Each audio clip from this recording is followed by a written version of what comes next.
আমার পরিচিত অনেক মানুষ আছেন যারা মন খারাপ হলে কিছুই খাইতে পারে না, 2-1 দিন না খেয়েই বসে থাকেন, মন খারাপ যতক্ষণ ভালো না হয় ততক্ষণ।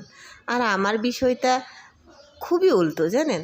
আমার যখন মন খারাপ হয় তখন আমার প্রচণ্ড ক্ষুধা লাগে, মানে খাবার খুঁজতে খুঁজতেই অনেকাংশে যে আমার যে মন খারাপ সেই জিনিসটাও ভুলে যায়। তো বাসায় যে সমস্ত শুকনো খাবার ছিল খেয়ে শেষ করেছি, ভাতও খেয়েছি, কিন্তু তারপরেও আমার পেটের ক্ষুধা যায়নি।